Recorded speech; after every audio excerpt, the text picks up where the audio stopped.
हरियाणा में बदलाव की जोरदार लहर चल रही है। दीपेंद्र हुड्डा, पूर्व लोकसभा सांसद और वर्तमान में राज्यसभा सांसद चौधरी दीपेंद्र सिंह हुड्डा ने कहा कि प्रदेश की जनता बीजेपी और जेजेपी गठबंधन सरकार को कुशासन से परेशान हो चुकी है तथा कांग्रेस पार्टी के शासन को याद करने लगी है। चौधरी दीपेंद्र सिंह हुड्डा अलवर के जिला प्रमुख बलबीर सिंह छिल्लर के बहरोड निवास पर एक कार्यक्रम में शरीक होने के लिए जाते वक्त रेवाड़ी के राष्ट्रीय राजमार्ग संख्या 48 स्थित मणिपुर चौक पर पत्रकारों से रूबरू हो रहे थे। इस मौके पर वहां बावल विधानसभा क्षेत्र से कांग्रेसी कार्यकर्ताओं ने दीपेंद्र हुड्डा का फूलमालाओं से स्वागत किया। दीपेंद्र हुड्डा ने कहा कि हरियाणा बेरोजगारी, महंगाई, लूट खसोट में नंबर 1 बन चुका है। इतना ही नहीं, प्रदेश में नौकरियों की सरेआम नीलामी हो रही है और भ्रष्टाचार अपनी जड़ें जमा चुका है। प्रदेश का प्रत्येक वर्ग इस सरकार की नीतियों से बेहद दुखी है।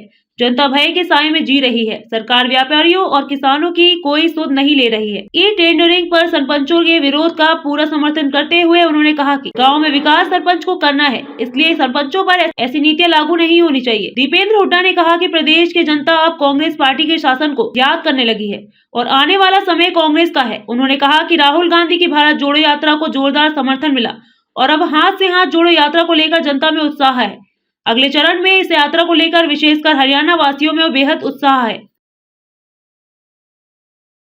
समर्थन इस यात्रा में हरियाणा में मिला। उसका कारण है कि हरियाणा के लोग बीजेपी की सरकार से दुखी हैं और बदलाव चाहते हैं। हरियाणा में आज देश में सबसे ज़्यादा बेरोजगारी, सबसे ज़्यादा महंगाई, भ्रष्टाचार और आपस के भेदभाव की राजनीति हरियाणा में चली। बीजेपी की सरकार में कुछ काम हुए नहीं, लोगों के ना विकास कार्य हुए ना लोगों का।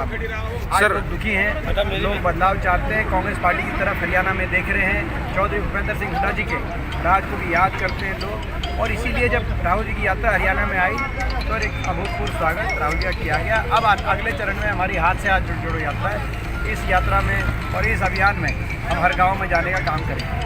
सर, ई टेंडरिंग और राइट टू रिकॉल के लिए सरपंचों में काफ़ी रोष है, तो इसमें क्या कहेंगे सर? नहीं, आप एक बात बताओ, सरपंचों को अगर 2 लाख का काम की इजाज़त देनी थी तो चुनाव क्यों कराए? लोगों से भी पूछो, अगर सरपंचों को 2 ही लाख की पावर थी तो लोग भी इतनी वोटिंग में इतना दम नहीं लगाते। वो तो सरपंच के जो कैंडिडेट थे वो सरपंच के कैंडिडेट जाते हैं, जो सरपंच के कैंडिडेट जाते हैं चुनाव में अपनी वोट मांगते हैं और काम उठते हैं। हरियाणा में एक शब्द है ओटना, काम लोग कहते हैं, लोग उनको काम बताते हैं, वो उठते हैं काम की बन के हम ये कराएंगे। अगर 2 ही लाख की पावर थी तो आप बताओ, आप हमारे पुराने आदमी हो, तो आप बताओ इसमें भी GST कट जाएगा। हाँ, तो ये कहीं ना कहीं पंचायती राज जो है कि सरकार खिलाफ चल रही है। सरकार हर वर्ग के खिलाफ चल रही है। सरकार का नारा है कि हर वर्ग को सड़क पे लाना है। ये खट्टर सरकार का नारा है। सर, एक पुरानी पेंशन को लेके राजस्थान और हरियाणा के सीएम आमने सामने हैं। नहीं, हरियाणा राजस्थान के नहीं, हरियाणा के सीएम सबके आमने सामने। आप एक बात बताओ, राजस्थान में पुरानी पेंशन, हरियाणा के आसपास कौन सा स्टेट है? राजस्थान पुरानी पेंशन लागू, हिमाचल में कांग्रेस की सरकार पुरानी पेंशन लागू, पंजाब में पुरानी पेंशन लागू, दिल्ली में पुरानी पेंशन लागू। और हरियाणा के सीएम ये कह रहे हैं कि व्हाट्सएप पे उनके पास एक खबर आई है कि पुरानी पेंशन लागू हो जाएगी तो 2030 तक बहुत खर्च बढ़ जाएगा। एक तो सीएम से मैं कहना चाहता हूँ, खट्टर साहब से, आप खट्टर साहब व्हाट्सएप देखना थोड़ा कम करो। आप सरकार में हो, कितना बोझ पड़ेगा पुरानी पेंशन का, ये तो आप अपने अधिकारियों से फाइल में मंगाओ।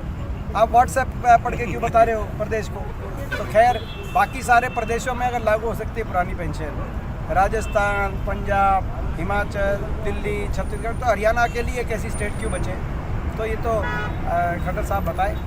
सर, एक परिवार पहचान पत्र को लेके लोग बहुत दुखी हैं, जो गरीब है